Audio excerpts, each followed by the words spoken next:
नमस्कार दोस्तों, आइए जान लेते हैं उत्तर प्रदेश की ताजा और बड़ी खबरें सिर्फ 10 मिनट में। इससे पहले यह वीडियो आप कहां से देख रहे हैं हमें कमेंट में जरूर बताएं।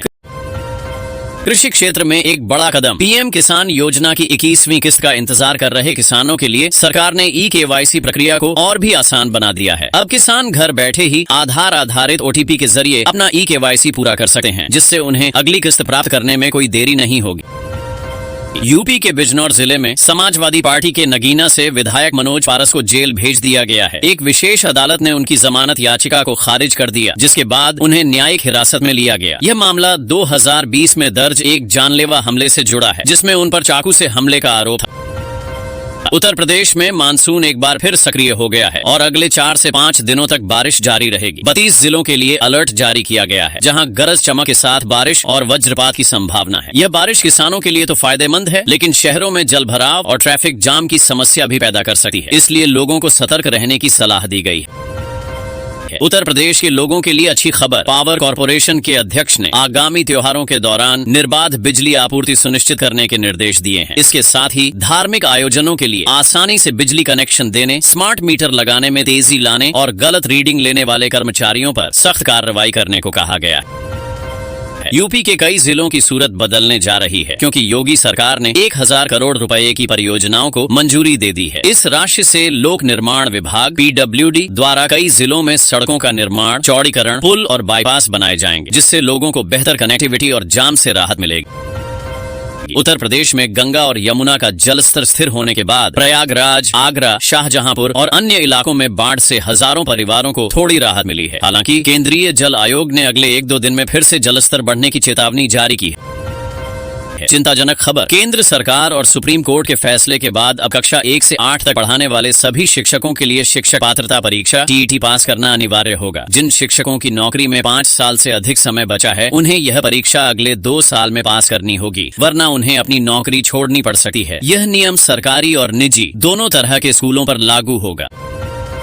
रियल एस्टेट में बड़ा बदलाव। उत्तर प्रदेश में औद्योगिक पार्कों के आसपास की जमीनों के सर्किल रेट में भारी बढ़ोतरी की तैयारी है। उच्च स्तरीय बैठक में यह सुझाव दिया गया है कि ऐसे इलाकों की सर्किल दर को 1.5 से 2 गुना तक बढ़ाया जाए, ताकि सरकारी खर्चों की भरपाई हो सके और लोग अत्यधिक मुनाफा न कमा सकें।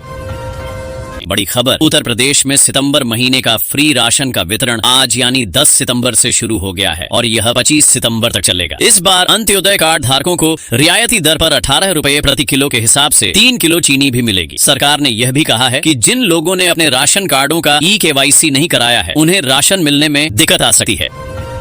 सरकार का बड़ा फैसला। केंद्र सरकार ने गरीब और मध्यम वर्ग के परिवारों को पक्का घर उपलब्ध कराने के लिए प्रधानमंत्री आवास योजना 2.0 की शुरुआत की है। इस योजना के तहत 25 लाख रुपए तक के होम लोन पर 4% की ब्याज सब्सिडी दी जाएगी और पात्र परिवारों को घर बनाने के लिए 2.5 लाख रुपए तक की वित्तीय सहायता भी मिलेगी। सरकार ने 2024-25 से 2028-29 तक के लिए इस योजना को मंजूरी दी है, जिसका लक्ष्य 3 करोड़ नए घर बनाना है, जिनमें से 1 करोड़ घर शहरी क्षेत्रों में बनाए जाएंगे। यूपी के अलीगढ़ में अजीबोगरीब मामला। झांसी के पट्टी कुमर्रा गांव में 70 वर्षीय सीताराम अहिरवार का अनोखा मामला सामने आया है, जिन्हें पिछले 39 सालों से हर 3 साल में एक काला सांप डसता है, लेकिन हर बार उनकी जान बच जाती है। ग्रामीणों का कहना है कि सांप काटने से 2 दिन पहले ही उन्हें इसका सपना आ जाता है। उत्तर प्रदेश में कृषि भूमि के पट्टा के नियमों में बदलाव की तैयारी है। अब उन लोगों को कृषि भूमि का पट्टा नहीं मिल पाएगा जिनके पास पहले से 1 एकड़ जमीन है। सरकार राजस्व संहिता 2006 में संशोधन करने जा रही है। बीमा धारकों के लिए बुरी खबर। जीएसटी परिषद ने जीवन और स्वास्थ्य बीमा प्रीमियम पर जीएसटी को 0 कर दिया है, लेकिन इसका फायदा उपभोक्ताओं को नहीं मिलेगा। इनपुट टैक्स क्रेडिट ITC की सुविधा हटने से बीमा कंपनियां अपने टैरिफ में 3 से 5% तक की बढ़ोतरी कर सकती है, जिसके कारण पॉलिसियां सस्ती होने के बजाय महंगी हो जाएंगी और बीमा धारकों को जीएसटी में पूरी 18% की राहत नहीं मिल पाएगी। राजनैतिक हलचल। रायबरेली दौरे पर गए राहुल गांधी के काफिले को भारतीय जनता पार्टी के कार्यकर्ताओं ने रोक दिया। वे प्रधानमंत्री नरेंद्र मोदी की मां पर दिए गए अपशब्दों के विरोध में प्रदर्शन कर रहे थे, जिसके कारण काफिला काफी देर तक रुका रहा। उत्तर प्रदेश में योगी सरकार का बड़ा एक्शन। मेरठ में अब्दुल्ला रेजिडेंसी कॉलोनी के एक हिस्से पर आवास विकास टीम ने बुलडोजर चलाकर करीब 300 मीटर के अवैध निर्माण को ध्वस्त कर दिया है। यह कार्रवाई ऊर्जा राज्य मंत्री की शिकायत के बाद हुई, जिसमें आरोप था कि इस कॉलोनी में कुछ हिंदू परिवारों को जगह नहीं दी जा रही थी। रेलवे यात्रियों के लिए अच्छी खबर। त्योहारों के समय सफर को आसान बनाने के लिए 28 सितंबर से 4 स्पेशल ट्रेनें चलाई जाएंगी। इनमें गोमती नगर न्यू जलपाईगुड़ी और किशनगंज अमृतसर के बीच साप्ताहिक ट्रेनें शामिल हैं, जो यात्रियों को आने जाने में सुविधा प्रदान करेंगी। राज्य के लोगों के लिए खुशखबरी। उत्तर प्रदेश में परिवहन के बुनियादी ढांचे को मजबूत करने के लिए 2700 करोड़ रुपए के निवेश से 6 प्रमुख शहरों में आधुनिक बस अड्डों का निर्माण किया जाएगा। लखनऊ, गाजियाबाद, प्रयागराज और अयोध्या धाम सहित 6 शहरों में बनने वाले इन बस अड्डों में ऐसी लाउंज, फूड कोर्ट और एस्केलेटर जैसी आधुनिक सुविधाएं होंगी, जिससे यात्रियों को बेहतर अनुभव मिल पाएगा। यूपी में शिक्षा क्षेत्र से जुड़ी अच्छी खबर। उत्तर प्रदेश के प्राथमिक और उच्च प्राथमिक विद्यालयों में पढ़ने वाले सभी छात्रों का आधार कार्ड बायोमेट्रिक अपडेट कराना अनिवार्य कर दिया गया है। केंद्र सरकार के निर्देश के बाद अब स्कूलों में कैंप लगाए जाएंगे ताकि सभी विद्यार्थियों का बायोमेट्रिक अपडेट पूरा हो सके।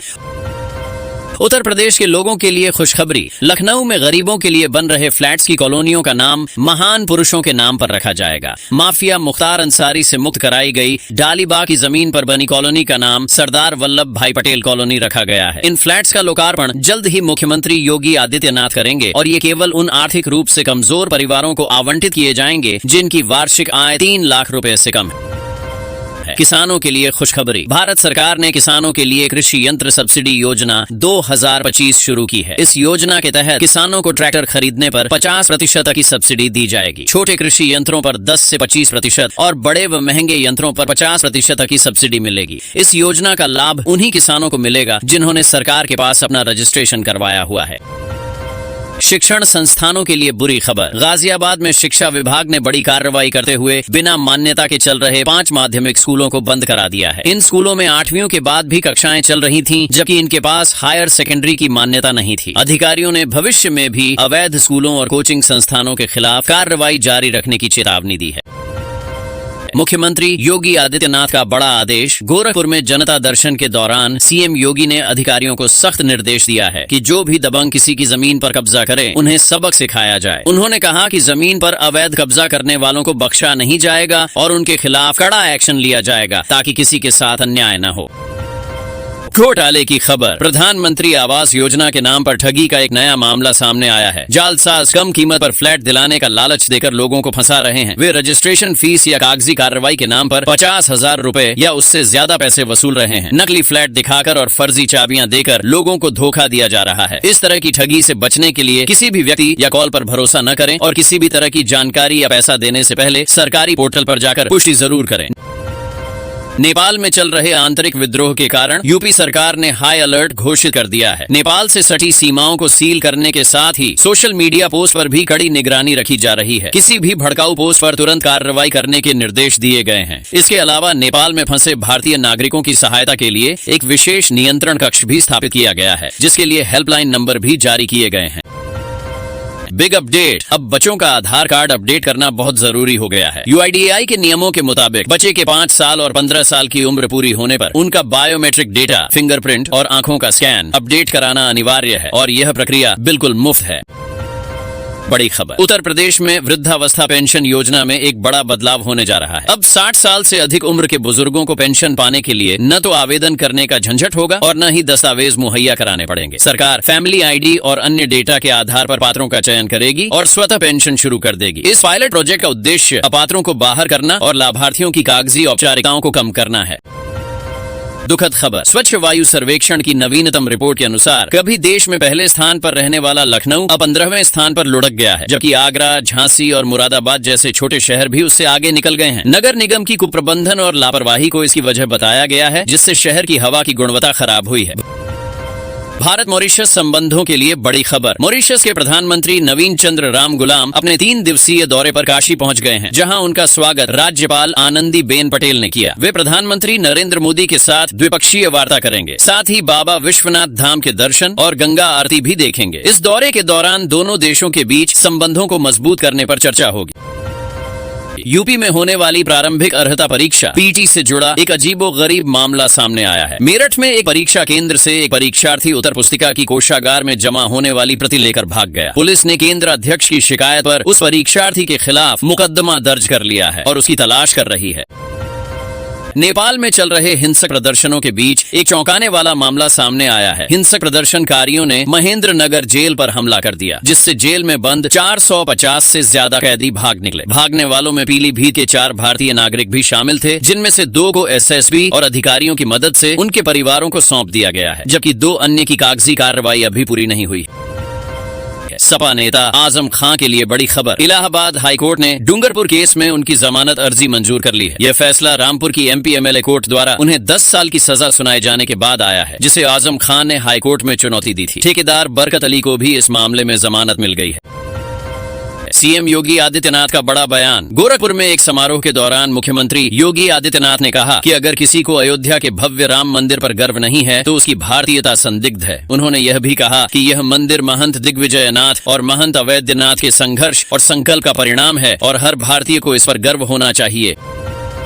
अराजकता पर लगाम। लखनऊ में ई रिक्शा, टेम्पो टैक्सी और ई कार्ड्स के लिए 10 नए नियम लागू किए गए हैं। अब इन वाहनों को चलाने के लिए नगर निगम से लाइसेंस लेना अनिवार्य होगा, जिसके लिए वार्षिक शुल्क देना पड़ेगा। नियमों का उल्लंघन करने पर जुर्माना लगेगा और वाहन जब्त भी हो सकते हैं, जिन्हें बाद में नीलाम कर दिया जाएगा। आपदा की खबर। आगरा में यमुना नदी का जलस्तर खतरे के निशान से ऊपर बह रहा है, जिससे कई ऐतिहासिक इमारतों पर खतरा मंडरा रहा है। यमुना का पानी ताजमहल की दीवार तक पहुंच गया है और इसके पीछे का गार्डन पूरी तरह डूब चुका है। इसके अलावा एतमाद-उद-दौला के भी 12 कमरे जलमग्न हो गए हैं। इस बाढ़ से श्मशान घाटों पर अंतिम संस्कार में भी भारी दिक्कतें आ रही हैं और हजारों लोग राहत शिविरों में रहने को मजबूर हैं। आर्थिक घोटाले की खबर। सीआरपीएफ की दूसरी बटालियन में राशन खरीद, फायरवुड और एलपीजी सिलेंडर की खरीद में कथित भ्रष्टाचार का मामला सामने आया है। इस मामले में 40 से ज्यादा कार्मिकों और कुछ सहायक कमांडेंटों पर रिकवरी डाली गई है, जो 800 रुपए से लेकर 59,000 रुपए तक है। हालांकि कमांडेंट को क्लीन चिट मिल गई है, लेकिन जांच जारी है और संबंधित कार्मिकों से जवाब मांगा गया है। देश के लिए बड़ी खबर। एनडीए उम्मीदवार सीपी राधाकृष्णन भारत के अगले उपराष्ट्रपति चुने गए हैं। उपराष्ट्रपति चुनाव के निर्वाचन अधिकारी पीसी मोदी ने बताया कि उन्हें कुल 452 वोट मिले, जबकि विपक्षी उम्मीदवार बी सुदर्शन रेड्डी को 300 वोट मिले। सीपी राधाकृष्णन की जीत पहले से ही तय मानी जा रही थी, क्योंकि संख्या बल एनडीए के पक्ष में था। चौंकाने वाली खबर। आगरा में एक एम्बुलेंस ड्राइवर कमलेश बच्चा तस्करी के गिरोह से जुड़कर खुद का अस्पताल खोल बैठा और डॉक्टर बन गया। उसके पास कोई मेडिकल डिग्री नहीं है। उसने केके हॉस्पिटल नाम से एक अस्पताल खोला और बच्चा चोर गिरोह से जुड़कर निसंतान दंपतियों को बच्चे बेचने लगा। माना जा रहा है कि इसी काली कमाई से उसके महंगे खर्चे पूरे होते थे। दिल्ली पुलिस ने इस मामले में उसे गिरफ्तार कर लिया है। Big breaking. उत्तर प्रदेश में बिजली व्यवस्था में एक बड़ा बदलाव होने जा रहा है। अब प्रदेश में नए बिजली कनेक्शनों के लिए सिर्फ प्रीपेड स्मार्ट मीटर लगाए जाएंगे। पुराने और खराब हो चुके मीटरों को भी इसी तरह के स्मार्ट मीटर से बदला जाएगा। हालांकि कृषि उपभोक्ताओं को फिलहाल इस दायरे से बाहर रखा गया है। यूपी के कुशीनगर में एक और पुलिस एनकाउंटर हुआ है, जिसमें 3 पशु तस्करों को गोली लगी है। चेकिंग के दौरान पुलिस ने एक कंटेनर को रोकने की कोशिश की तो तस्करों ने उन पर फायरिंग कर दी। जवाबी कार्रवाई में पुलिस की गोली से घायल हुए तीनों तस्करों को गिरफ्तार कर लिया गया है। कंटेनर की जांच में 26 प्रतिबंधित जानवर मिले, जिन्हें क्रूरतापूर्वक भरकर वध के लिए बिहार ले जाया जा रहा था। संकट में राहत की खबर। उत्तर प्रदेश के मुख्यमंत्री योगी आदित्यनाथ ने सहारनपुर से उत्तराखंड, हिमाचल प्रदेश और पंजाब के बाढ़ पीड़ितों के लिए 48 ट्रकों को राहत सामग्री के साथ रवाना किया। इन ट्रकों में 19,000 राहत किट्स शामिल हैं। सीएम ने कहा कि यूपी की जनता और सरकार बाढ़ प्रभावित परिवारों के साथ खड़ी है और इस मानवीय पहल को प्रधानमंत्री नरेंद्र मोदी की एक भारत श्रेष्ठ भारत नीति के अनुरूप बताया। यूपी पुलिस के 70 इंस्पेक्टरों और 9 आरआई के लिए खुशखबरी है, क्योंकि उन्हें डिप्टी एसपी के पद पर पदोन्नत कर दिया गया है। 29 अगस्त को हुई डीपीसी के बाद यह आदेश जारी किया गया है। पदोन्नत किए गए सभी अधिकारियों को फिलहाल उनके वर्तमान पद पर ही रखा गया है और जल्द ही उनकी नई तैनाती के आदेश जारी किए जाएंगे। संभल से सपा सांसद जियाउर रहमान बर्क ने अपने आवास में बिना अनुमति कराए गए निर्माण को तोड़वाना शुरू कर दिया है। एसडीएम विकास चंद्र के आदेश के बाद यह कार्रवाई की जा रही है। नियमों का उल्लंघन करने पर सांसद पर 1.35 लाख रुपए का जुर्माना भी लगाया गया था, जिसे उन्होंने जमा करवा दिया था।